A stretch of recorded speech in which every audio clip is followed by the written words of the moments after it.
देखिए गाइस, अब हम करेंगे थ्योरम 3। स्टेटमेंट क्या कह रही है, हमारे पास कोई कॉम्यूटेटिव रिंग आर है, कहते वो इंटेग्रल डोमेन होगी अगर हमारे पास if and only if cancellation law for multiplication hold in R. ठीक है, अब ये कैंसिलेशन लॉ कहते हैं मल्टीप्लीकेशन के लिए अगर होल्ड होगा आर में, तो जो कॉम्यूटेटिव रिंग आर होगी वो इंटेग्रल डोमेन होगी। कॉम्यूटेटिव रिंग हमें ऑलरेडी दिया हुआ है, हमने ये चीज प्रूव करनी है। तो अब हमने लेट कर लिया कि वो इंटेग्रल डोमेन है। इंटेग्रल डोमेन में क्या होना चाहिए, हमारे पास वो कॉम्यूटेटिव रिंग होना चाहिए। ठीक है, सेकंड हमारे पास वो विदाउट जीरो डिवाइजर होना चाहिए। विदाउट जीरो डिवाइजर का मतलब अगर हमारे पास ए इंटू बी जीरो है, A B is equal to zero है, या तो फिर ए जीरो होगा और हमारे पास B is equal to zero होगा। ठीक है, ये होती है हमारे पास।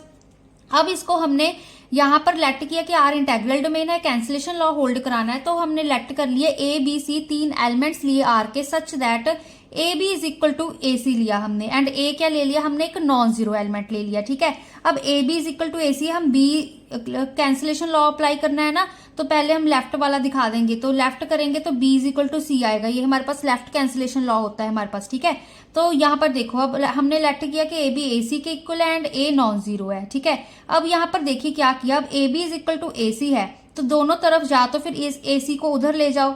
ठीक है, अब तो फिर हमारे पास क्या आ जाएगा, A B minus of A C is equal to zero. Otherwise दोनों तरफ A B is equal to A C है ना, तो A B minus of A C minus A C कर दो, तो ए C minus A C zero आ जाएगा, तो ए बी माइनस ए सी। ठीक है, अब क्योंकि आर हमें कॉम्यूटेटिव रिंग दिया हुआ है, वो डिस्ट्रीब्यूटिव प्रॉपर्टी को भी सेटिस्फाई कर रहा है, तो इसको हम लिख सकते हैं A of B minus C. ठीक है, तो A of B minus C is equal to zero आ गया। अब देखो, अब इसके बाद जो स्टेप होएगा, ठीक है, A is equal to zero होएगा और B minus C is equal to zero होएगा। ठीक है, दोनों में से कोई एक चीज जीरो होगी। अब ए नॉन जीरो था तो बी माइनस सी जीरो आ गया, क्योंकि आर हमें इंटेग्रल डोमेन दिया हुआ था। इंटेग्रल डोमेन में क्या होता है, अगर A B is equal to zero है, या तो फिर ए जीरो होगा या बी जीरो होगा।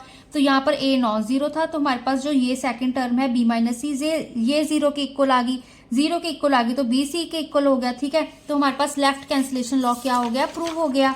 सिमिलरली जब हम B A is equal to C A करेंगे, तो भी हमारे पास B is equal to C आ जाएगा।